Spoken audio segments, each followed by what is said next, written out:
herself. Despite some of the strong and inappropriate language that has been used by my good and learned friend for the County Assembly, we hope that he will be able to prove what he says. We will share the 30 minutes between ourselves as councillors and the governor, and Her Excellency will go first. Thank you very much, Chairman. That's okay. So, Governor Waiguru may come. Thank you very much, Honorable Chair, Honorable Senators. Today marks an important milestone to the development of our system of devolved government. The Senate, through the committee, is called upon to play one of its most critical constitutional mandates, that of determining whether an elected governor should vacate office pursuant to an impeachment by a county assembly.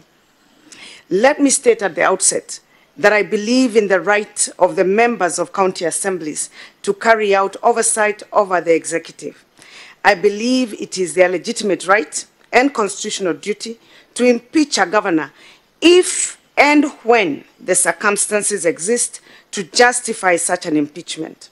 Such oversight processes are essential in ensuring transparency, accountability by those of us who have been privileged to hold critical leadership roles. However, it must be recognized that the removal of an elected official is a solemn responsibility, as it overturns the democratic choice of the voters. In the case of Kirinyaga County, it seeks to substitute the will of over 159,000 citizens who voted for me on 8 August 2017. Consequently, such a process must only be carried out in extreme circumstance. Honorable Senators, you are no doubt allowed to the reality that an impeachment motion is a vastly time-consuming exercise which takes away valuable time of all parties involved, including the MCAs, the subject governors, this House, from other critical businesses. That is not all. It also infects the political environment of a county so severely that very little proceeds in the county when this process is going on. Currently in Kirinyaga, budgets are not approved. My officers are summoned daily and issued threats that they will be removed from office or otherwise sanctioned. As a matter of fact, in the last 1 month, 2 CECs and 1 CEO and the county secretary have been given a vote of no confidence by the county assembly. Critical state officers, including CECs and members of the County Public Service Board, have not been approved by the assembly, making it difficult to employ staff even for critical health services. Services to the people of Kirinyaga are affected and will continue to be affected, even when this process is over. Whatever its result, the negative impact of the process will linger. It is also an expensive process for all concerned, with lawyers and other professionals, tons of documents, witnesses, and other attendant costs. It is therefore not surprising that the Constitution and the County Government Act reserves the impeachment solely to circumstances in which gross and serious violation of the Constitution and the law and serious abuses of office are proved to have been committed by the governor. The courts have severally and consistently given decisions affirming the need for those seeking impeachment to obtain a high threshold for misconduct and violations of law before they can successfully remove an elected officer from their position.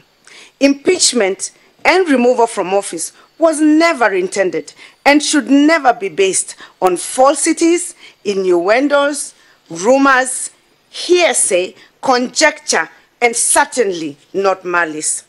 Honorable Senators, secondly, an impeachment process is required by the law to be procedurally without reproach. It must respect the rules of natural justice, including the right to a fair hearing, and involve the people through public participation processes. That, as my lawyers will show, never occurred in this process. No form of public participation took place. The decision to proceed with impeachment, despite a subsisting court order, was made on Monday, I was purportedly sent an invitation to attend the proceeding on the same Monday to appear the next day. Truth be told, the notice to appear was brought to my office at 10 a.m. on Tuesday, when the motion was being debated. I was not even in the county on the day. By 3 p.m. on the same day, the impeachment proceedings had been completed. It is to avoid this sort of possible malpractice by county assemblies and to protect the integrity of the removal process that the drafters of the Constitution and the County Government Act wisely placed the Senate at the center of the impeachment process of governors. In this process, the Senate is the preeminent organ that ensures that the impeachment process is fact-based, has the requisite threshold, and is procedurally fair. The Senate is also to ensure that an impeachment process is not used to achieve collateral political purposes or push personal agendas. And it is not calculated to scandalize, embarrass, malign, or defame an individual. Unfortunately, what is before you is in every respect false, unfounded, and salacious allegations which have no place in an impeachment motion.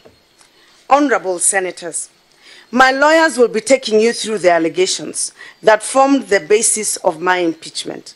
Without rehearsing that presentation, I must say that the grounds that form the basis of my impeachment and which this committee is now asked to superintend are an affront to the very serious process that the Constitution and the law have prescribed for the removal of a governor from office.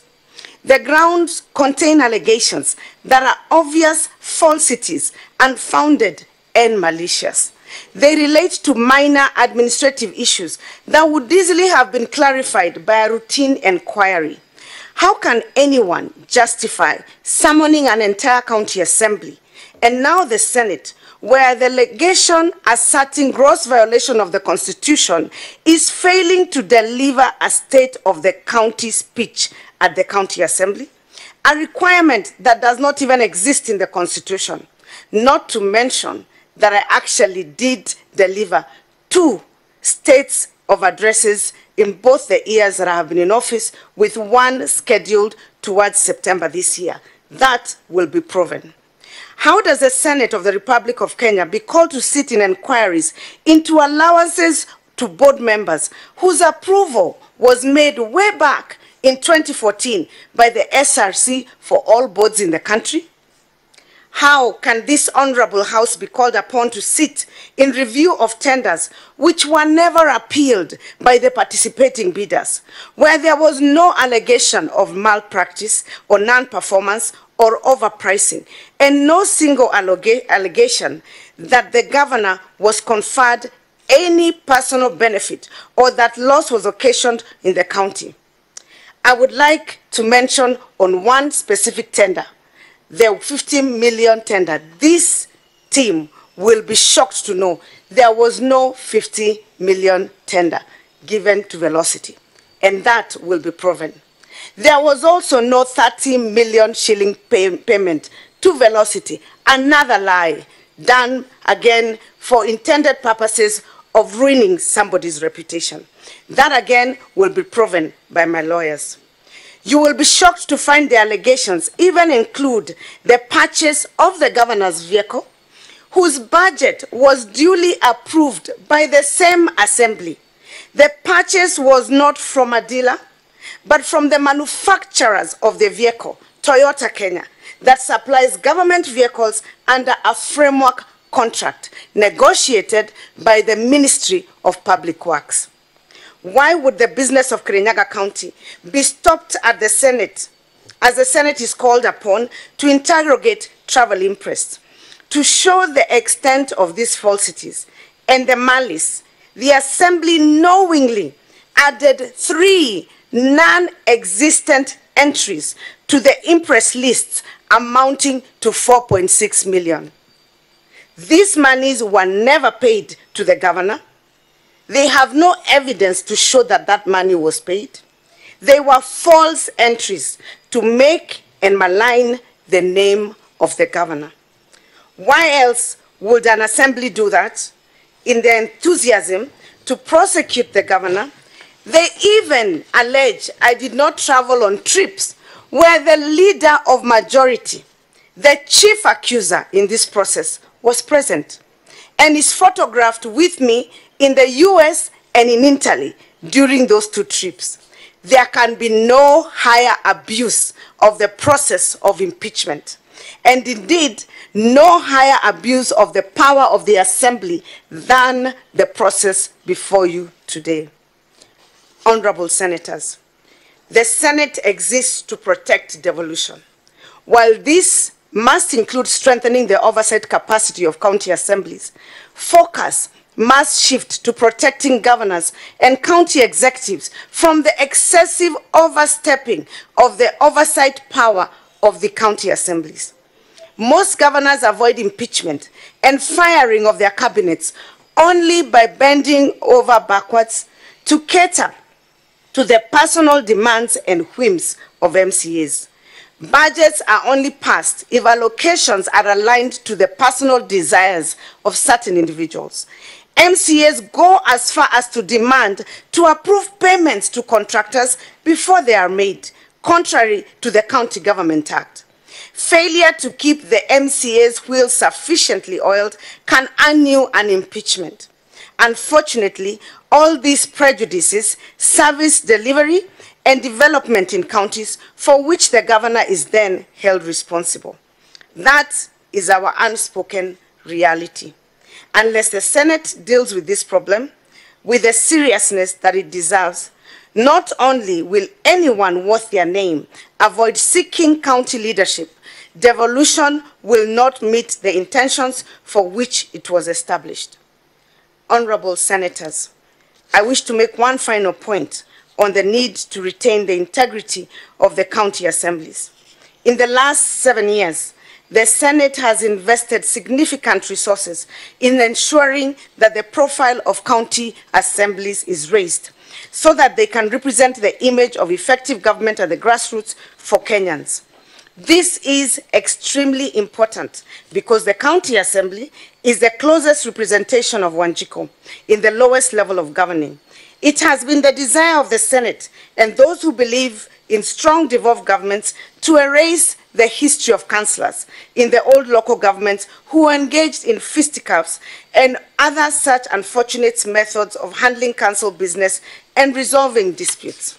It was therefore an embarrassment for us to watch my county assembly members sleeping in the assembly for a night prior to the impeachment proceeding and roughing up fellow members just for raising a point of order. This sort of conduct brings county assemblies and indeed the entire devolution system to disrepute and must be discouraged. While we have differences of opinion with MCAs, Kirinyaga has never been the subject of any actions that would require people to sleep in the county assembly and convert sittings to violent confrontations. Finally, honorable senators, I ask that you look into these matters dispassionately with an eye solely on evidence. I do not ask that you take my position as truth. I only ask that you ignore media tidbits and sensationalizations of tales. Listen only to the evidence that will be presented in support of the accusations and review the documents we have presented in support of our rebuttal and establish the truth. You will agree that this was an unfortunate process that must never be repeated. I ask, however, that if you find the allegations are malicious, unfounded, and were calculated for the mischievous purpose of harassing the governor of Kirinyaga, that you will declare these processes to amount to abuse of office by the MCAs. You would then be within your rights to apply appropriate sanctions, which your establishing law and your standing orders allow you to do.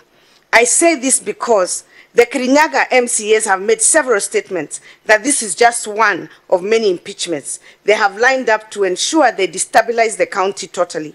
While you cannot stop legitimate impeachment motions to be prosecuted, you must give sufficient guidelines that ensure that impeachments are not misused. It must not be made a tool for pursuing vendetta, and the Senate must not be made an accomplice to such endeavors. Once again, I thank you for this opportunity to address you. I believe that truth will prevail, and as is stated in our national anthem, may justice be our shield and defender. I thank you, Honorable Senators. Thank you. Just before the council comes in, on a light note, Honorable Waiguru, I have heard you speak strongly about the members of the County Assembly. It's high time you note that the chairman of this committee is a former member of County Assembly. I'm aware, Thank you. Lead